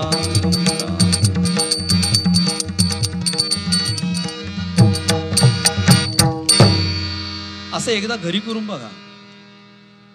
ब्लॉकची दारं सगळी लावून टाकायची, खिडक्या दारं बंद करायची, घरातनं बाहेर काढायचं सगळ्यांना, हे घरातल्यांना सगळ्यांना घरात घ्यायचं, म्हणजे घरातले तुम्हाला बाहेर काढतील ना, म्हणून आधी म्हणलं घरातल्यांना बाहेर काढायचं. आणि असा रोज तुम्ही आत्ता घड्याळ लावून मी जो गजर केला असा 1.5 मिनिट सूक्ष्म मात्रा जी आहे तिच्यासाठी गजर करून बघा. आणि खरंच सांगतो, घरातले सगळे जर बसलात ना, घरातले सगळे जर बसलात आणि असा गजर केलात, गपकी असा जर गजर केलात तर 7 दिवसात घरामध्ये नवीन येणारा माणूस सहज तुम्हाला म्हणेल, शेजारचा पहिला म्हणेल, निंदक असतो ना, काहीतरी वेगळंच वाटतं नाही तुमच्याकडं, आपण काही बोलायचं नाही. पुन्हा 7 दिवस गजर करायचं. त्याच्या शेजारचा येतो, तुमच्याकडे आलं की नाही सरोज काकू, खूप छान वाटतं, घे चहा. तेवढी सवाष्ण म्हणायचं, हळद कुंकू लावायचा, चहा तिच्या नरड्यात कोंबायचा. नरड्यात म्हणजे असं द्यायचा. तिसरा आठवडा गेला 7 दिवसाचा की डाव्या बाजूच्या काकू येतात. बरेच दिवस मी ऐकतेय, छान वाटतं, आमची भिंत ना हादरून जाते. बसा काकू, कसलं बसतीयस, तिला जायचंय ना कामावर. हो हो ना, तेच तर आहे सगळं. पण का ग, बरं वाटते रे तुझ्याकडं आल्यावर. ठीक आहे, ठेव, तीच तर ठेव, अर्धा कपच ठेव. अरे मी मागितला कुठं. आपण काय म्हणतो, हिने मागितलं डायरेक्ट अर्धा कप ठेव. 4था आठवडा गेला, त्याच्या पलीकडचे येतात. दत्तात्रेयांना यदू सांगतात की तुझा संसार असा वाढत जाईल, कारण तुझ्यामध्ये माझंच वास्तव्य आहे कृष्णाच्या निमित्तानं. म्हणून यदुकुळ वाढला, लक्षात घ्या. काही लक्षात येते का? फक्त 1.5 मिनिट, काही नाही. असं तुम्ही एकटे गुणगुणायचं. आता काय करायचं, हे ऐकलं तिने की इथं ते मशीन घ्यायचं, ती दिगंबराची सीडी घ्यायची. चुकून आमच्या सगळ्या स्वयंसेवकांनी लवकरात लवकर तुम्ही देणगी दिल्यानंतर जर VCD आणून दिलीच तर ती काउंटरवरनं उद्या घ्यायची. यांनी आणून दिली तर, कारण काय आळशांचं तोंड बघू नये. आता हे गेले की नाही 9:30 उठतच नाहीत, कोणाचाच रिंग लागत नाही. मी 3-3दा फोन करतो, कोण आहे म्हटलं, मी सर. अच्छा बोला बोला बोला बोला, काय सर, काय म्हणतं, काय म्हणतं, काय होतं, काय बोलतो, काय बडबडतो त्यालाच कळत नाही. मी म्हटलं काय झालं काय तुला. नाही सर तुम्ही काय बोलत, अरे काय बोलत कर. तो बायकोच होता, सरांचा फोन, सरांचा फोन, सर. आता बायको काय करणार, काय नाचणार आहे तिथं. आता ती जर सीडी आली आणि 1.5 मिनिट तुम्ही जर नुसतं गुणगुणलात, असं ते काय पेनड्राईव्ह असतं ना किंवा मोबाईलवर जरा तो व्हॅल्यूम बारीक करायचा. आमच्या बाई करतात तशा. आम्ही दोघं एकमेकांना विचारतोय, कुठं गेलं ते बटन. किती म्हणते, हँग झाला वाटतं. म्हटलं बरोबर आहे, लहानपणी तुझ्या मुलाला तू हँग लावलं नाहीस, तू कंटाळा केलास, तू दूध बसलीस, भरपूर सेवा केली. हल्लीचे तसं करत नाहीत. म्हटलं काय त्याला म्हणतात, हॅगी ना, काय जायला जगतंय. तर यदूला दत्तात्रय सांगत होते आणि ते सांगत होते नामस्मरण कसं करावं. तर तुम्ही गेल्यानंतर जर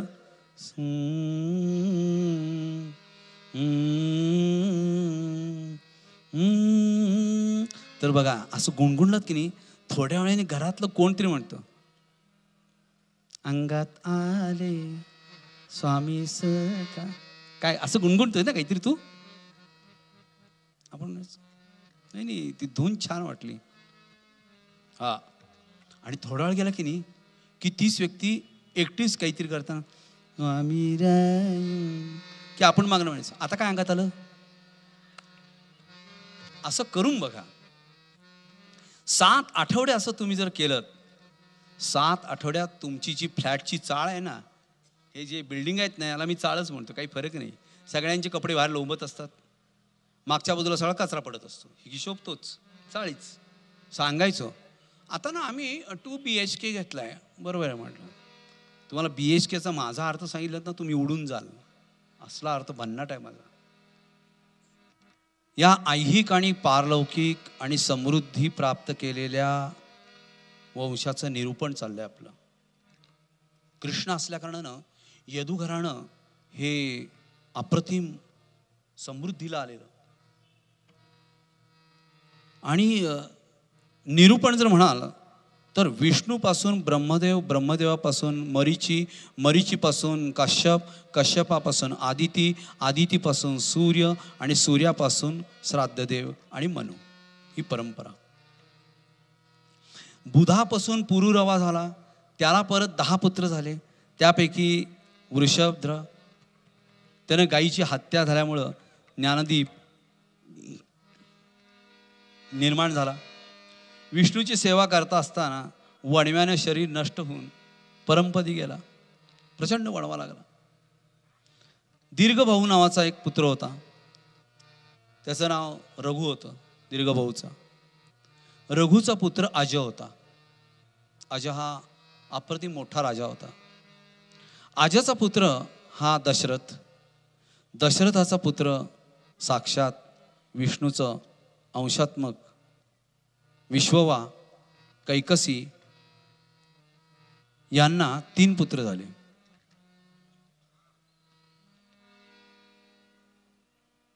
विष्णवा आणि कैकसी यांना जे 3 पुत्र झाले त्यातला मगाशी मी सांगितलेला शांत झालेला कुंभकर्ण. दुसरा चिरंजीव झाला तो विभीषण. आणि तिसरा जो सायंकाळी संभोग झाल्याने राक्षस झाला तो दशमुख रावण. आता तिकडं दशरथाकडं राम झाला, इकडं रावण झाला. नहुष पुत्र जो होता ययाती, मगाशी आपण जो नहुष पाहिला त्याचा पुत्र ययाती राज्य करत होता. ययातीचे पुत्र हे यदू. दत्तात्रय सांगतात यदूचा पुत्र वसु. पुरुने ययातीचे म्हातारपण घेतले होते. भोग भोगल्यानंतर ययातीने पुत्राला तारुण्य परत देऊन टाकले. पुरुचा पुत्र जन्मजय यांच्या नंतर दुष्यंत शकुंतला तुम्हाला प्रकरण माहीतच आहे. यांचा पुत्र भरत हा महान पुत्र झाला. भरताच्या उजव्या हातावर चक्र होतं. भरताच्या उजव्या हातावर चक्र होतं आणि पायावर कमळाचं चिन्ह होतं. त्यामुळे तो सम्राट झाला, ज्याची कीर्ती वेदांनी गायली आहे. एकदा दत्तात्रयांचा प्रिय शिष्य सहस्रार्जुन त्यांना विचारतो, महाथंडीत एवढ्या सकाळी हे लोक पाण्यात काय करतायत? मला वाटते परवा तुम्हाला पाण्यात का बसावं वगैरे सांगितलं होतं. दत्तात्रयांनी सांगितलं, माघ महिना असा आहे, तुम्ही सगळ्यांनी मुद्दाम ऐका, लक्ष नसेल तर पुन्हा लक्ष द्या. दत्तात्रयांना अर्जुनाने विचारलं की हे लोक सगळे हे पाण्यात काय करतायत? दत्तात्रयांनी सांगितलं, माघ महिन्यात मकर राशीला रवी आला असता जो सूर्योदयाच्या वेळी स्नान करतो तो ब्रह्मपदी जातो. एक कथा ऐक. रुचिका नावाची एक ब्राह्मणी होती.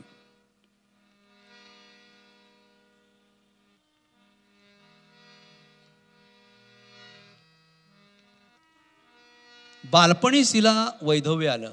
आपल्याकडे बऱ्याच वेळा असं होतं. रेवातिरी म्हणजे नर्मदेच्या काठी अमरकंटक एक गाव आहे. तुम्ही कधी गेला असाल तर त्या अमरकंटक येथे तिने तपश्चर्या केली. माघ स्नानाच्या पुण्याईनं ती वैकुंठाला गेली. आणि पुढे सुंद आणि उपसुंद या राक्षसांच्या नाशासाठी ब्रह्मदेवाने तिची योजना केली. तिचे नाव होतं तिलोत्तमा. देवाचं कार्य करून ती परत ब्रह्मलोकात गेली. असं यदू घराणं अर्जुनापर्यंत सगळं झालं. माघ स्नानाचा सर्व पापांचा नाश होतो असं दत्तात्रयांनी सांगितलं. माघ स्नानाचं महत्त्व फार मोठं आहे.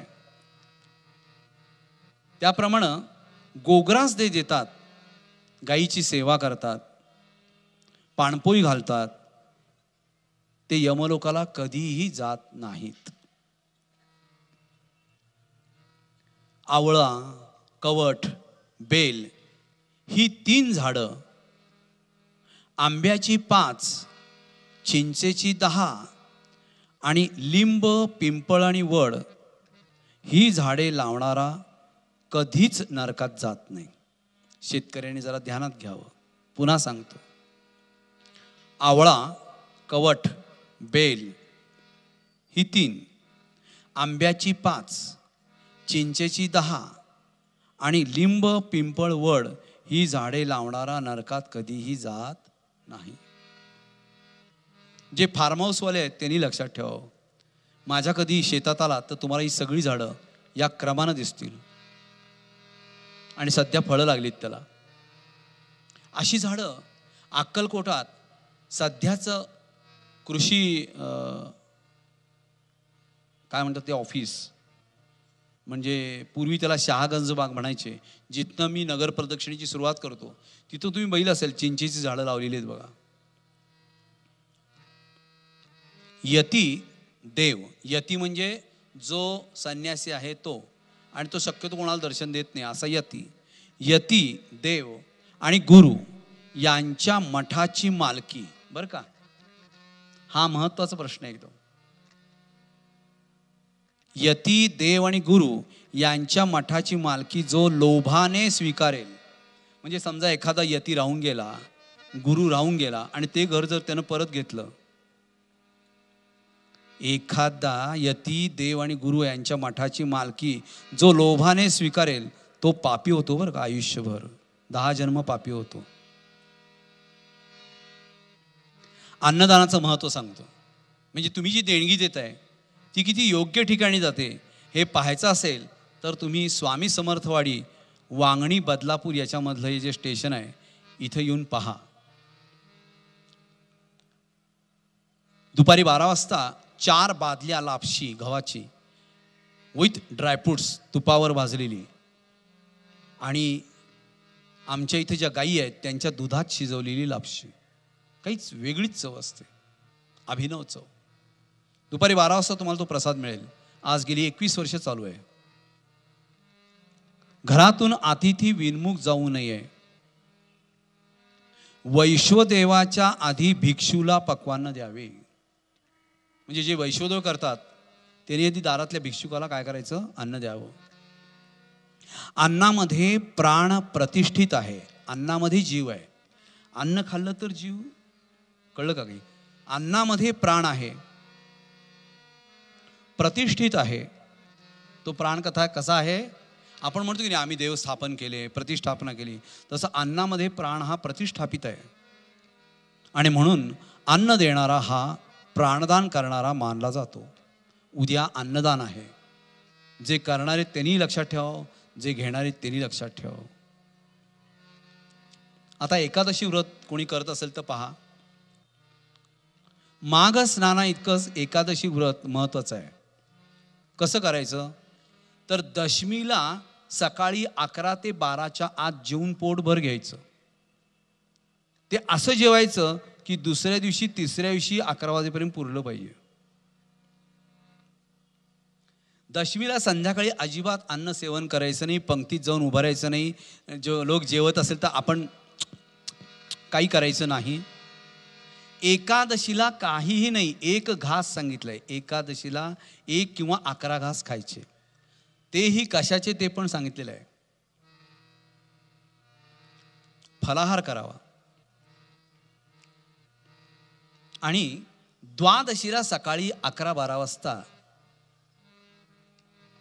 छानपैकी नैवेद्य तयार करावा आणि विष्णूला नैवेद्य दाखवावा आणि ही द्वादशी सोडावी. अशा 12 एकादशा कराव्यात. शाळीग्रामाची पूजा आठवणीनं करावी. शाळीग्राम हा विष्णूच आहे. ती पूजा केल्याने वैकुंठाची प्राप्ती होते. आणि हा शाळीग्राम गुरुकडूनच मिळालेला शुद्ध शाळीग्राम पूजा करण्यास योग्य असतो. गुरुकडून मिळालेला शाळीग्राम हे जरा सगळ्यांनी लक्षात ठेवा. समर्थवाडीत आपण असे शाळीग्राम आणलेले आहेत. आपण समर्थवाडीत 1000 शाळीग्रामांची प्रतिष्ठापना केलेली आहे. म्हणून तुम्ही समर्थवाडीत नुसते फिरलात जरी तरी 1000 विष्णूंची प्रदक्षिणा होती तुमची. 1000 स्वामींचं मूर्तींचं दर्शन होतं. आणि म्हणून संसारी माणसानं यम नियम सर्व पाळून अन्नदान, गोसेवा, एकादशी व्रत, पितरांचे श्राद्धादी विधी करत राहावेत आणि दत्तात्रेयांच्या कृपेला पात्र व्हावं असं स्वामी सखा सांगतात. आणि आता आपण या ठिकाणी गेले 11 दिवस चाललेला असला हा सप्ताह पुराणाचा, हे पुराण या ठिकाणी संपलेलं नाही. या ठिकाणी जे चालू आहे त्याच्यामध्ये पुढची परंपरा अशी आहे की या यदू दत्तात्रेयांच्या नंतर कलियुग सुरू झालेलं असतं आणि राजमुंद्री नावाचं एक गाव आहे विशाखापट्टणमच्या इथं आंध्र प्रदेशमध्ये. तिथं पिठापूरला श्रीपाद श्रीवल्लभ नावाचे दत्तावतारी पहिले झाले. त्यांचा काळ हा अवघा 35 वर्षाचा होता. त्याच्यानंतर अकोल्याजवळ महाराष्ट्रात लाडाचं कारंज जे विदर्भात आहे तिथं नरसिंह सरस्वतींचा अवतार झाला. त्यांनी 80 वर्ष कार्य केलं. त्यांच्यानंतर माणिक प्रभू हुमणाबादला आले. त्यांनी काही काळ निजामाकडे कार्य केलं, अवतार कार्य. आणि त्याच वेळेला समकालीन एकीकडं टेंबेस्वामी आणि एकीकडं अक्कलकोट स्वामी अशी परंपरा महाराष्ट्रात सुरू झाली. ही परंपरा अक्कलकोट स्वामींनी शके 1800 इसवी सन 4 एप्रिल मंगळवार 1878ला पूर्ण केलं आणि त्यांनी देह ठेवला. टेंबेस्वामी सुद्धा 1733ला सुरू केलं आणि त्यांनीही 1778 शकेला याप्रमाणे पूर्ण केलं. इथपर्यंत मला पुराण सांगता येतं. इथपर्यंत दत्त संप्रदाय चालू आहे. मग त्याच्यानंतर टेंबेस्वामींनी भरपूर शिष्य केले. नरसिंह सरस्वतींनी 5 शिष्य केले, त्यांचे 15 शिष्य झाले. अक्कलकोट स्वामींनी 9 शिष्य केले. त्यापैकी इथं जे सूर्य मंदिर आहे त्याला घोलप स्वामींची समाधी म्हणतात. बाबा घोलप म्हणून इथं होते म्हणून इथं विशेष आहे. साधू देव मामलेदार यांनाही महाराजांनी काही ज्ञान दिलं, त्यांना काही कमी पडत होतं ते. आळंदीला नरसिंह सरस्वती आहेत, त्यांना आज्ञाचक्राचा भेद दिला. वेंगुर्ल्याला आनंदनाथ स्वामी आहेत, त्यांना षटचक्र भेदन सांगितलं.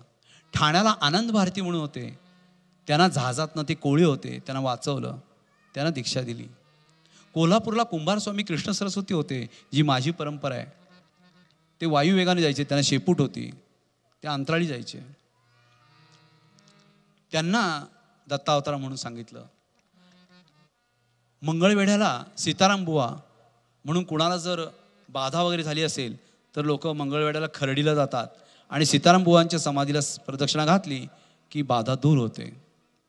ते सीताराम बुवा मंगळवेढ्याचे. बाळप्पा हे करजगीचे कर्नाटकातले, त्यांना सिद्ध केलं. अशा बऱ्याच लोकांना अक्कलकोट स्वामींनी सिद्ध केलं. पिठले महाराज म्हणून होते आमच्या घराण्यातले, त्यांनाही सिद्ध केलं. आणि त्यांनी आपल्या महाराष्ट्रात पहिल्यांदा स्वामी समर्थ म्हणून एक मोठा महान शिष्य केला की जो तुम्हाला इथं दिंडोरीच्या जवळ लावला, ते ब्रह्मीभूत मोरेदादा. इथपर्यंत ही सगळी परंपरा येते. स्वामी समर्थ हे शब्द पहिल्यांदा महाराष्ट्राला माहीत करून देणारा एक अननुभूत आत्मा म्हणजे ब्रह्मीभूत मोरेदादा. तोपर्यंत लोकांना काही माहीत नव्हतं. माझ्या घराण्यात हे माहीत होतं म्हणजे आमची 5 पिढ्या 30 परंपरा चाललेली होती. सांगण्यास तात्पर्य, तुम्ही नाशिककर एवढे भाग्यवान आहात की तुम्हाला असं सगळं हे लाभलेलं आहे. माझं छोटेसे 2 ओठातले शब्द, मी तुमच्यासारखा प्रापंचिक व्यावहारिक माणूस, मला जेवढं करून आर्ततेनं सांगता आलं तेवढं मी तुमच्यासमोर दत्तपुराण जेवढं शब्दात सहजगत्या सोप्या शब्दात सांगता आलं तेवढं सांगितलं. तुमच्या सगळ्यांच्या प्रचंड स्वामी भक्तीमुळं हे इतकं सहज साध्य झालं की आपल्याला एवढ्या 11 दिवसात कधीही कसलं विघ्न आलं नाही. आलं का सांगा? काहीतरी आलं का? काहीच नाही, कसलंच विघ्न नाही. सगळी पंचमहाभूतं आपल्यावर प्रसन्न आहेत. कुणी आपल्याला कसलाही काही त्रास दिला नाही. आणि मला तुम्हाला हात जोडून तेच सांगायचं आहे की जर स्वत्व जावोनिया विलया धावा ताराया, तुम्ही जर स्वतःचं अहंकार मानपान सगळं बाजूला ठेवलं आणि ही जर भगवत भक्ती, ही दत्तात्रय भक्ती केली तर तुमच्यासारखा आनंदी आणि समाधानी जगात दुसरा कोणी नाही आहे. मी सुखी म्हणत नाही आहे, कारण रामदासांच्यावर माझा पूर्ण विश्वास आहे ते म्हणतात जगी सर्व सुखी असा कोण आहे, विचारी मना तुझी शोधून पाहे. तसं मी सांगतो की तुम्ही आनंदी राहा, समाधानी राहा. खरंच सांगतो, जे आहे ना ते आपलं आहे समजायचं, दुसऱ्याकडे बघायचं नाही, बघताना खाली बघायचं, वर पाहायचं नाही. आपल्यापेक्षा कमी जो आहे तो कसा जगतोय त्यामुळे आपण किती आनंदी आहोत, किती समाधानी आहोत, एवढं फक्त तुम्ही ध्यानात घेऊन तुमची मर्यादा राखून तुम्ही जर वागलात, अजिबात कोणाशी भांडण तंटे केले नाहीत, शहाण्यानं कोर्टाची आणि दवाखान्याची पायरी चढली नाहीत, तर तुमच्यासारखा आनंदी आणि समाधानी कोणी नाही. मी स्वतः गेले 5-6 वर्षात कधीही दवाखान्यात मी गेलो नाही, मला उचलून नेलं. मी पायरी नाही चढलो, कारण पायऱ्या लागल्याच नाहीत, मला अंतराळी नेलं. माझी इच्छाच नव्हती. मी तुम्हाला आठवते का बघा, 2009ला 10, 11, 12 मी इथंच बसून सांगितलं होतं की माझी मुलं सांभाळा. मला माहीत होतं मी जाणार होतो, पण मला काही कार्य करायचं होतं म्हणून महाराजांनी परत आणलं असावं. तुम्हाला कल्पना नाही मी कुठल्या परिस्थितीत, मला 3ही अटॅक येऊन गेलेले आहेत. आणि शिवाय मी साध्या होमिओपॅथिक शिवाय दुसरं काही औषध घेत नाही. गेलेच्या इतके दिवस तुम्हाला मी सगळं सांगतोय, पण मी आज सांगतो की माझी शुगर रोजची 500 आहे. म्हणजे मला ICU मध्येच ठेवलं पाहिजे. पण भगवंत किती सुंदर आहे, दत्त किती छान आहे की मी आज तुमच्या समोर इतक्या सहनशक्तीने, इतक्या विल पॉवरनी या दत्तात्रयांचे गुण गातोय. ही केवळ तुमची आस्था, तुमचं असलेलं माझ्याबद्दलचं प्रेम. आणि ते सुद्धा कसं, निष्काम सेवा करवा शिकाया, तारी गुरु जाईन पारवाया. निष्काम सेवा. बघा तुम्ही इथं बसलेले आहेत, मी बसलेलो आहे. तुम्हाला माझ्याकडनं काही नकोय, मला तुमच्याकडनं काही नको.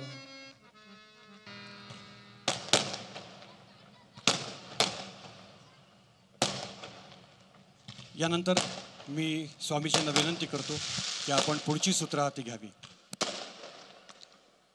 सर्वांनी जे आरतीला उभे राहणार आहेत त्यांनी आरती हातात घ्यावी आणि आरती एकदाच वळून ठेवावी, कारण ही शेजारती आहे, आरतीसारखी ती वळत नाही.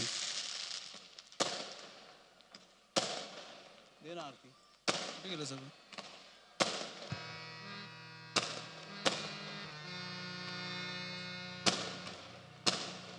हे पुढं दे सर.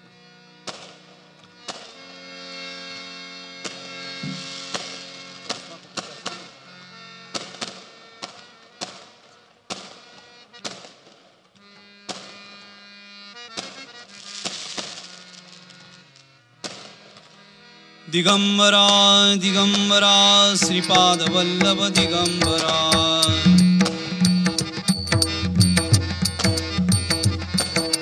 दिगंबरा दिगंबरा श्रीपाद वल्लभ दिगंबरा.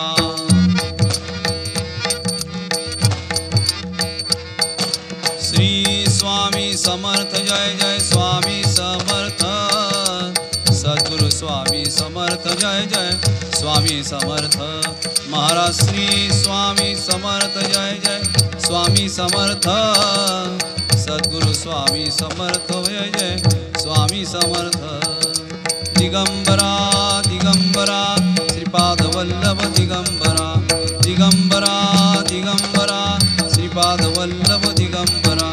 दिगंबरा दिगंबरा श्रीपाद वल्लभ दिगंबरा. दिगंबरा दिगंबरा श्रीपाद वल्लभ दिगंबरा.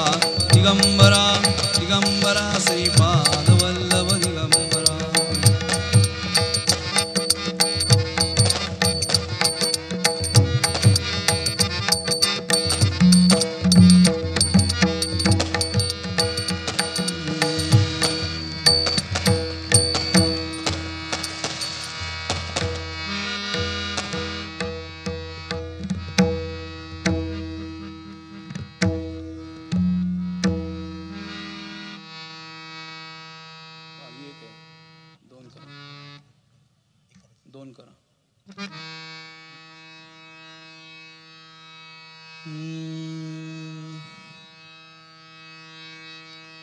शांत वेळ झाली आता पहुडावे समर्था शांत वेळ झाली आता पहुडावे समर्था धूप आरती कर्पूर कांती झाली स्वामीनाथा धूप आरती कर्पूर कांती झाली स्वामीनाथा निद्रामय झाले जग हे मंद चांदण्याला निद्रामय झाले जग हे मंद चांदण्याला सखा म्हणे कंठी गातो घ्यावी शेज मला सखा म्हणे कंठी गातो घ्यावी शेज मला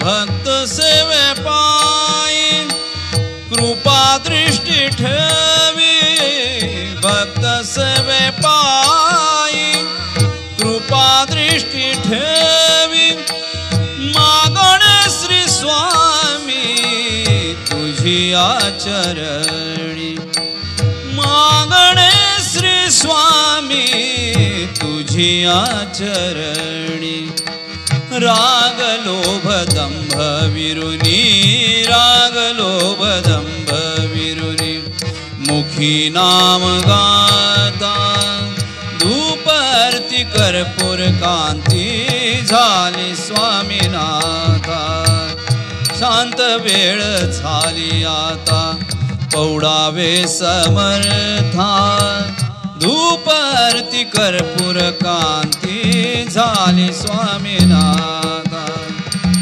धूप आरती कर्पूर कांती झाली स्वामीनाथा फूल पाकळी सम आम्ही एकत्रची आलो फूल पाकळी सम आम्ही एकत्रची आलो तुझे रूप गुण गाऊनी मंत्रमुग्ध झालो तुझे रूप गुण गाऊनी मंत्रमुग्ध झालो अक्कलकोटी स्वामीनाथा अक्कलकोटी स्वामीनाथा घ्यावी शेज आता सखा म्हणे कंठी गातो घ्यावी शेज माला घ्यावी शेज माला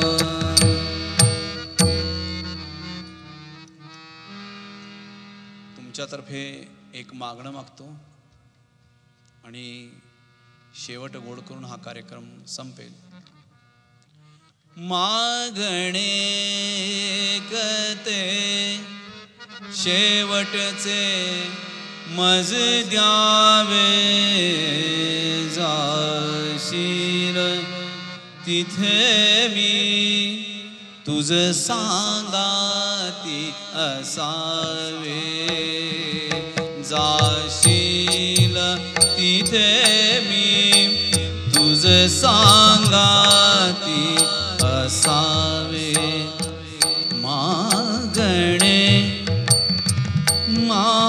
मागणे कते शेवटचे मज द्यावे जाशील तिथे मी तुझ सांगाती असावे जाशील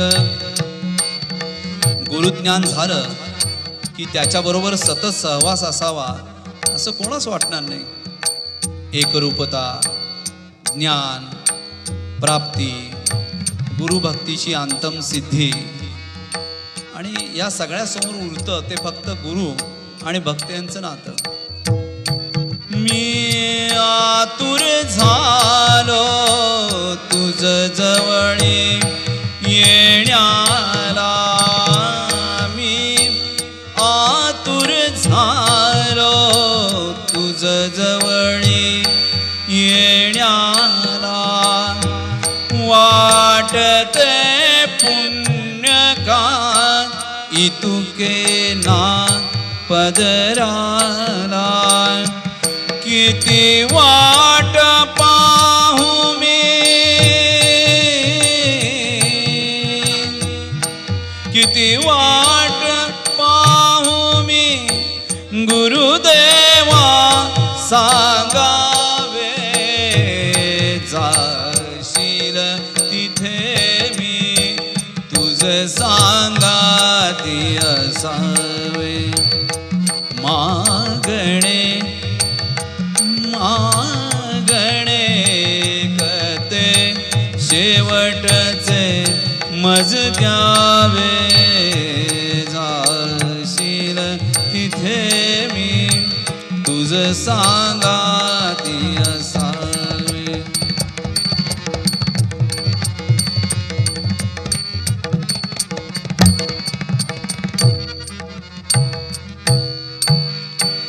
हे बंध मनाचे झुगारिले तुझ करता मोकाट भासती दश दिशा मज आता भक्तीत तुझ सवे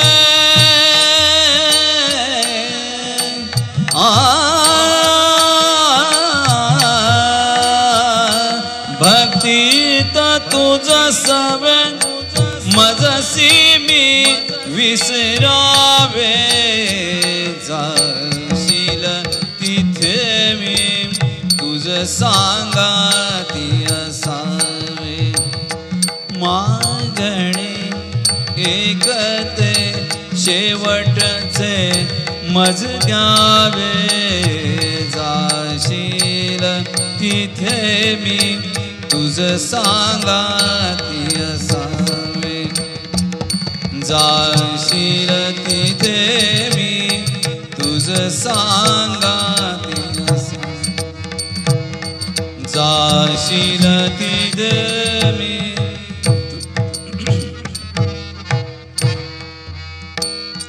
मन शांत करावे गुरुनाथाय गुरुदत्ता मन शांत करावे गुरुनाथाय गुरुदत्ता तव अखंड चिंतन राहो माझ्या चित्ता तव अखंड चिंतन राहो माझ्या चित्तान संगती तुझ्या मी संगती तुझ्या मी गुरु भक्ता म्हणवावे जाशील तिथे मी तुझ सांगाती असावे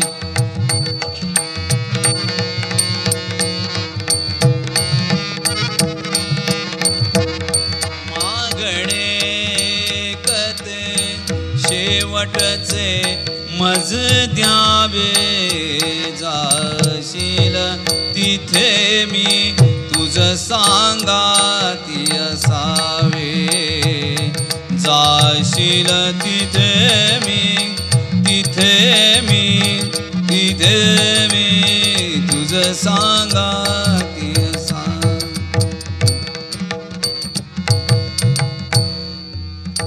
शेवट गोड करी औ स्वामी राया शेवट गोड करी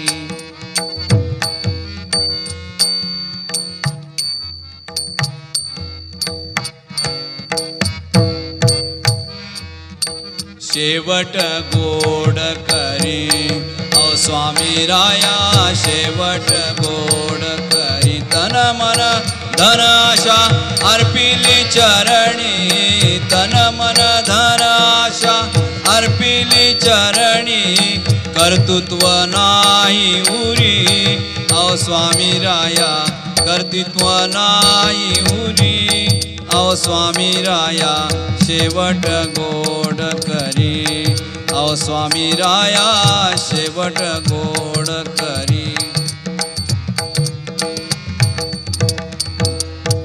न लगे मुक्ती न लगे भुक्ती, न लगे मुक्ती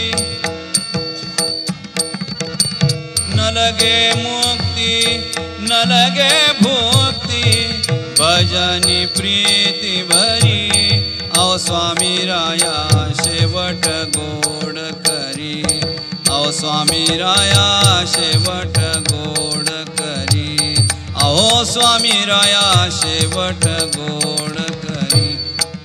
स्वामी समर्था सद्गुरुनाथा, स्वामी समर्था,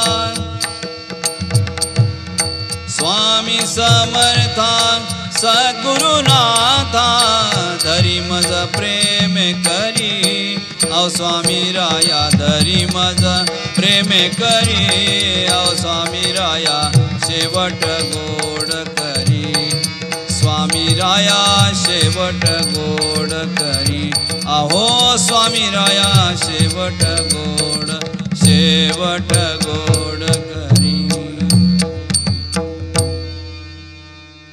ज्या ज्या स्थळी हे मन जाय माझे, त्या त्या स्थळी हे निज रूप तुझे, मी ठेवितो मस्तक ज्या ठिकाणी, तेथे तुझे सद्गुरुपाय दोन्ही. गुरुर्ब्रह्मा गुरुर्विष्णू गुरुदेवो महेश्वरा, गुरु साक्षात परब्रह्म तस्मै श्री गुरुवे नमः. गुरुदत्त हे नाव ज्याचे पवित्र, परब्रह्म माया चिरंजीव पुत्र, मनी आठविता सदा त्या गुरुला, आशीर्वाद राहो गुरुसेवकाला.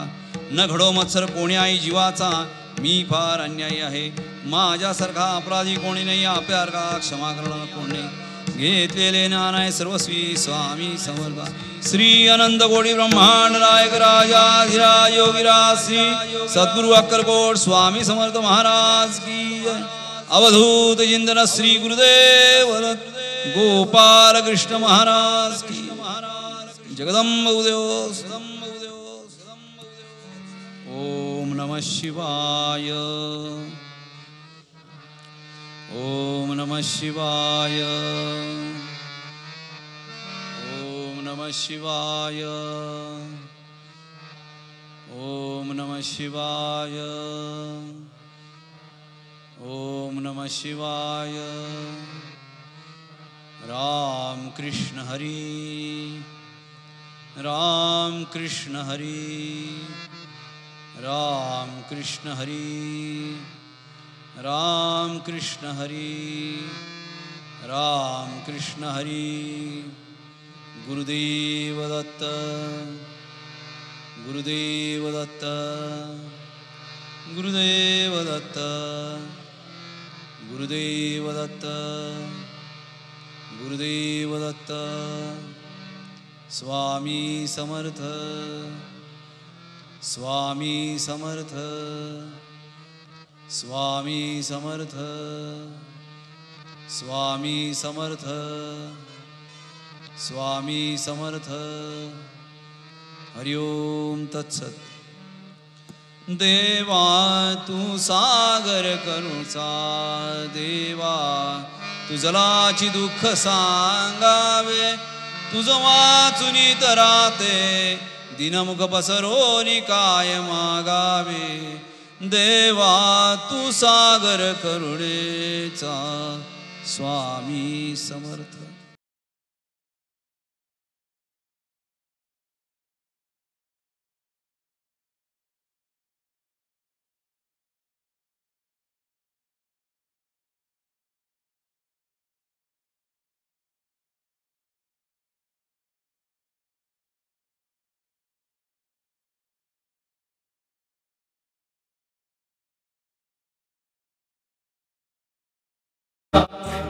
दिगंबरा